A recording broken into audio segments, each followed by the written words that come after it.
Start. I think. Hi. Good morning, Michelle. How are you today? Good morning, JoyGenea. I'm good. Welcome to If These Heels Could Talk. I'm Michelle from Bad Cat Digital. That's the place, right? That's the place. That's the We're one. going to mess up a lot in this episode because it's about perfectionism. And it's all okay. And it's all okay. Yeah, we're not going to edit it out. Nope. You can go watch it on video on YouTube. It's right watch there. it By the way, have we mentioned that? We have not mentioned that enough. By the way, we are now podcasting live on YouTube, so you can watch our episodes being recorded if you would like, and you can see what we actually And you get a sneak look peek. like. Because Yeah. it's released a week earlier before the actual podcast episode So if you're comes just out. craving more, This is a way. So I'm JoyGenea again, Solutions by JoyGenea owner, and I feel like we should start over. what's too late? We're already live. Oh, okay. That's how this goes. Welcome. That's how that goes. Okay, so today's episode is inspired by a variety of different things that are happening right now. One of the things that it's inspired by is when JoyGenea walked in this morning and said, I said everything went just as it was supposed to. I had a super retreat week, one of my appropriate quarterly retreat weekends, and I said everything went just as it was supposed to, and none of it had anything to do with what I wanted to do or planned to do. yeah. So I'm sitting here going, how could it have gone the way it was supposed to go if it didn't go the way that you planned it? And so that's when we started talking about this. Yeah, because quite often in life, you have a plan. I think it's important to make plans. Yeah. I think that's all great. And then, what's that quote you were Life thinking is of? what happens when you're busy making other plans. Right. And then life. That's John Lennon, by the way. I had to look it up because I know the quote, but I had no idea who it was. And the internet says it's John Lennon. I could see it. Yeah, I could see it too. And so that's exactly what happened for my retreat weekend. I went with a lot of plans, lots of goals, and I left having accomplished none of the goals on my list, but having accomplished other things. And you know what? That's okay.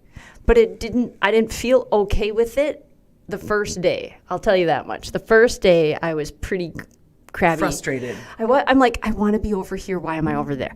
I want to be over. I kept looking at like the location I was going to be doing the things that I wanted to be doing. I'm like, I want to be there, and I'm not there because I need to finish doing this. Oh, So this you thing made a came up decision in the middle of the retreat at the very beginning. to not do, well, I don't know, because if you were frustrated the first day, You're right. I don't know that you made the active decision. It was interesting. It was about midday Saturday, Okay. and I stood up from where I was, and I took this big breath, and I let it out, kind of with a little sigh, and I went, okay. I literally said okay out loud, and then that was it. I had let it go. I let it all go. I'm like, I can spend the rest of the weekend feeling like this and being angry and frustrated and wasting time and energy on this, or I can let this go. And just when I stood up, I did. And from there on, I was in that moment. I'm like, okay, what I'd planned wasn't going to happen. What can I make happen? What would be valuable? What fits into what we're doing here now?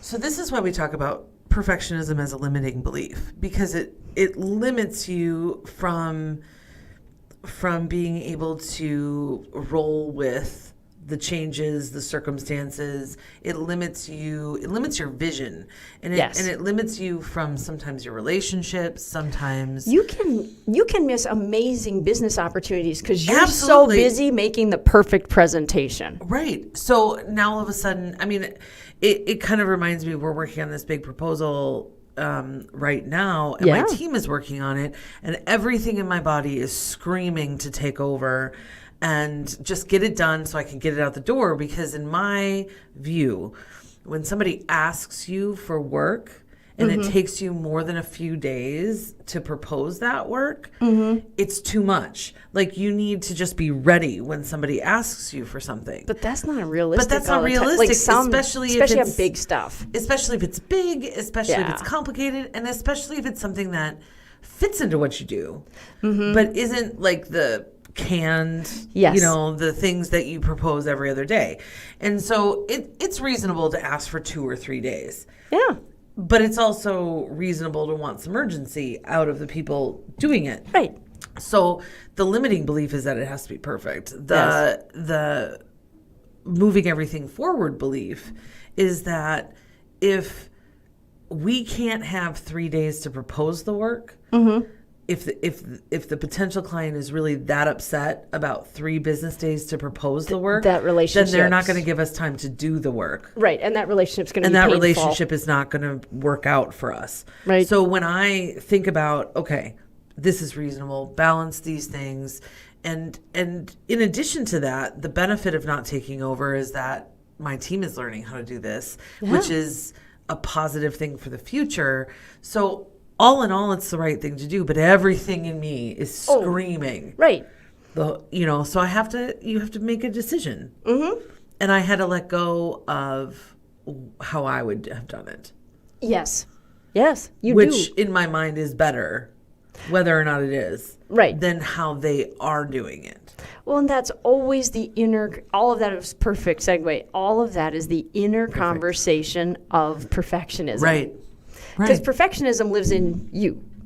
Us, me. It's totally subjective. Right. It's your belief that perfect looks like this. Right. Has to be like this. There are minimum requirements to things. Yeah. There are that, like I was thinking of a doctor or a surgeon. I have minimum requirements that I definitely want him to make. Or her. Him or her. Them.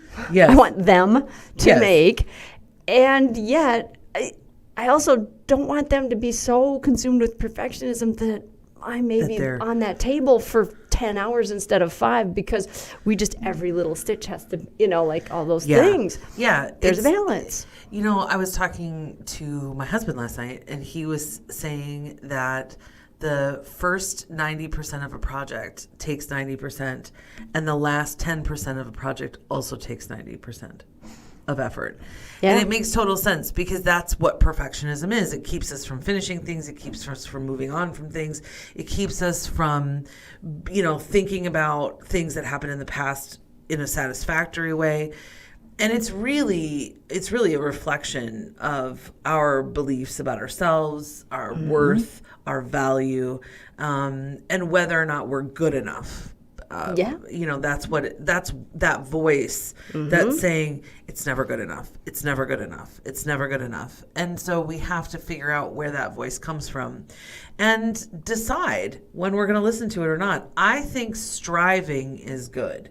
Yes. I think pushing is good. But there's a way to do that without shame, blame, judgment, guilt. There is a way to strive and push forward without the blame of you didn't do it well enough. The interesting thing about perfectionism, what makes it such a lovely weapon in the arsenal of ways we self-sabotage, is the fact that it's such a double-edged sword. Yeah. You harm yourself. Yeah. Slow things down, whatever, don't complete certain things, Right. all of that. But don't even start things because it's paralyzing. Right. Perfectionism can be paralyzing. yes, absolutely. And then perfectionism leans over and grabs its friend anxiety and helps ramp it up. Those two can be busties. But then it's that. Did you mean besties? I did. Yeah, okay, just checking. Good one.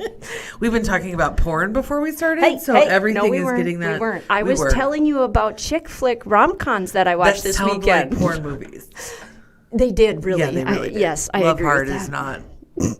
Yeah. Yeah, Anyway. no, it's not. So double-edged sword, and the double-edged sword part of it is perfectionism then typically does a nice job of harming a lot of the people around you. Totally. Because you blame, shame, guilt. Oh, it's not good enough. Oh, you're not. Because what you're doing harmful to yourself, you're doing to everybody else. You are, and they don't know how to interpret it. Right. It's making them think, am I not good enough? Right. Am I not trying hard Right. enough? Am I not? Right. Am I not? So it spreads. Perfectionism spreads. I have this person that I've quoted in therapy 6 times and in coaching, and who is now living inside of my head. Yeah. That I quote unquote met on TikTok. Not really met, but just follow. Correct. And I can't wait. She's got a new upgraded version of her book coming out. Okay. The handle is Domestic Blisters.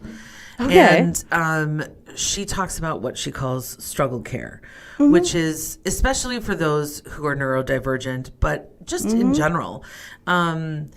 She talks about function and, she specifically talks about home cleaning tasks, Yeah. but being morally neutral, meaning it is not a sign of a moral failing if your home is messy or your dishes aren't done or this isn't done. And I would apply that to perfectionism. It is not a sign of a moral failing that there was a typo in something. Thank you. Right? Yes, I would totally agree with that. It is simply a sign that the question is it functional? I was late today. You were late today. Yeah. We texted each other. It is not a moral failing that I overslept this morning. My alarm rang at a weird time. I was in REM. I know that if I had just popped up the first time my alarm rang, I would have been awful for the whole day. Yeah. So I took an extra 25 minutes, and that made me 10 minutes late.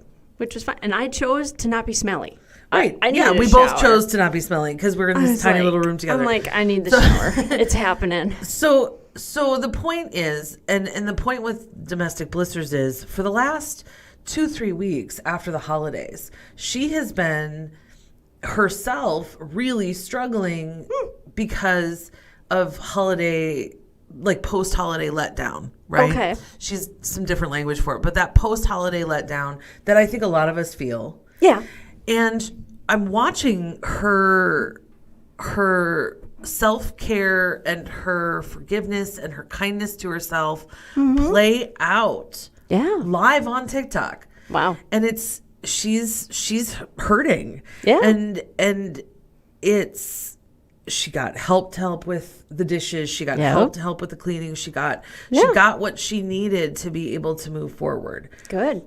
She asked for it. Live, in person, as an expert, she still did all of this. And it really triggered this perfection thing in me.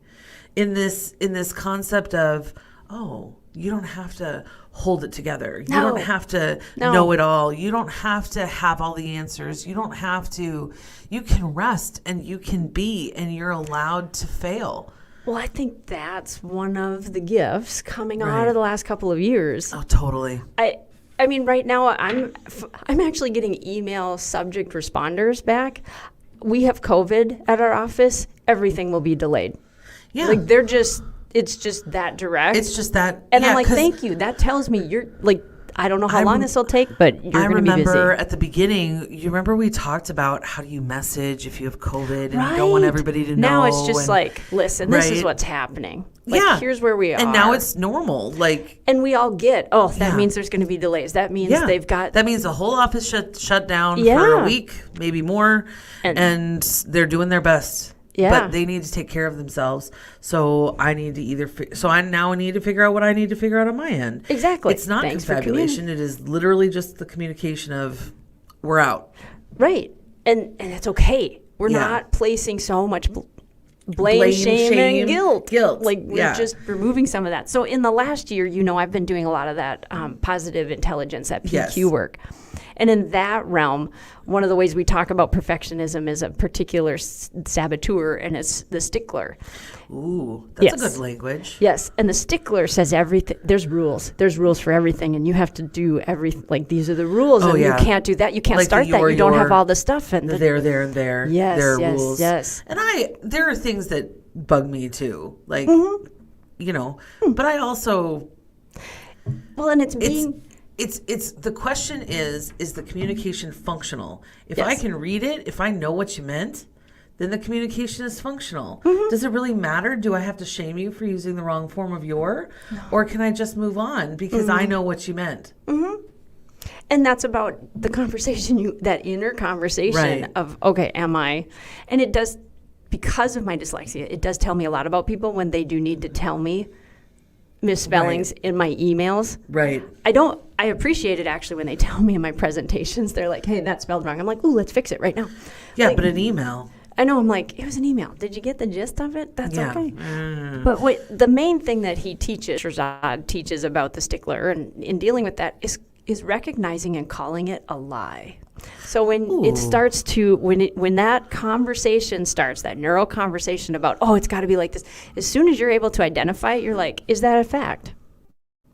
And real quickly, you're like, no, it's not. No, it's not. And then you just call it a lie. You're like, that's a lie. Shut up.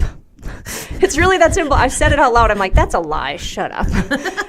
I'm like, the truth is, this doesn't have to be perfect. I need to have it in by this date. I'm just going to get this done, and it's getting turned in. Shut up. Yeah. And that is part of how you actually shift that neuro conversation and that stuff that inner conversation about perfectionism, and you start to just call it what it is. It's a lie. You know, what's interesting to me is this is a natural conclusion or a natural next step of what I kind of think when I meet a stickler in real life, outside of my own head. Right.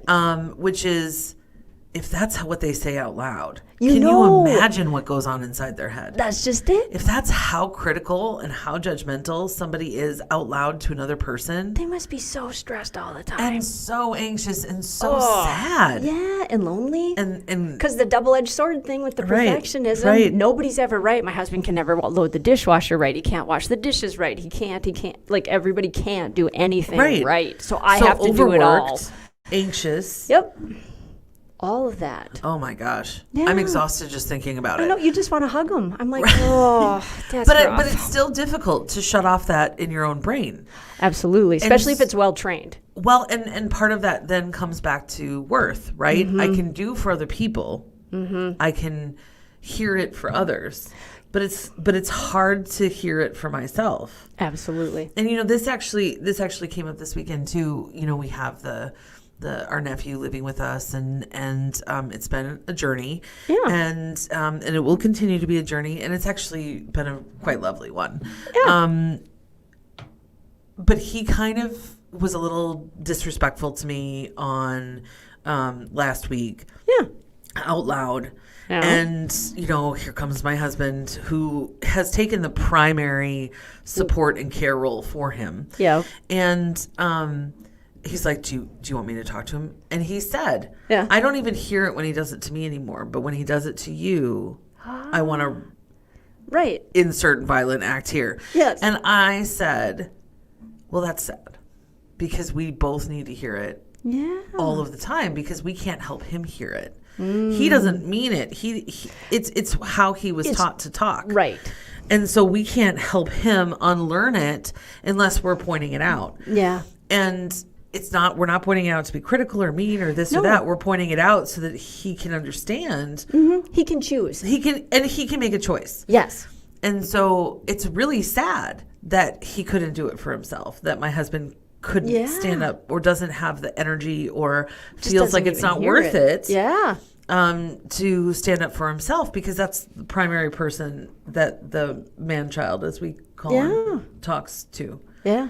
So there's more journey coming. Yes. And that's the beauty of life. But that's the point, right? It's so much easier to stand up for somebody else than it is to stand up for ourselves. And that comes with this worth thing. So that voice inside your head, remember we had this conversation, some people don't have a voice inside their head. We did agree on that. Which is super weird. It's it's weird for me to hear. Or not, as the case may be. Right. But that thing that drives, where is that coming from? How do I care enough about myself to say, you're a liar, Stickler. Yeah. That's not true. It's not true. And I'm not going to stop here. The sky won't fall. No. Things will be okay. Yeah. Yeah. And I'm going to get this done. It's quite nice, because in reality, you are the only person that can shift this behavior, this belief. Yes. And it is one that has great and beautiful repercussions when you do shift it, I have to say, because you release yourself from being imprisoned to it. You also release other people. Yeah. And then they start to find their own perfectionism. And you can help them. And you release the feelings of disappointment you have in other people. Yes. And they never... My contractors never want to disappoint me. No. They don't want to make mistakes. No. It happens. Yeah. So what? So that doorknob doesn't latch 4 months after construction is over. Call somebody and tell them. Right. They didn't want to leave it like that. They don't want me mad about it. And it's not, I will also point out, it's not wrong to point out something didn't quite go as planned. Like, I had my assistant sent out an email that talked about switching the date of a meeting, and she put the date before, and it was really wrong. Yeah. And people responded back, they're like, I'm really confused. And I looked at it, I'm like, wow, that makes two of us. I said, I shouldn't do things at 4 a.m. That's probably where that came from, Yeah. But I didn't not tell her also. I sent Right. it to her and said, do you notice something interesting about this Yes. email? And Yes. she came in, oh, I feel bad. I said, don't waste time with that. Yeah. Just what can we do different moving forward Yeah. so we catch that one? I'm like, that one's kind of, let's catch that. and it was great. But, she wanted to fall on her sword. And I'm like, oh, this This ain't isn't a it. sword. Right. This is a simple error. This is just human. And we all do them. Right. Yeah. I'm like, this is human. We're So good. that's the limiting belief, perfectionism. So think about it. Think about what in your life needs to be functional and is morally neutral. Think about the stickler and that voice in your head, if you have a voice in your head. And think about life and what you're missing when you're busy making other plans. Thanks for joining us, and have a great week.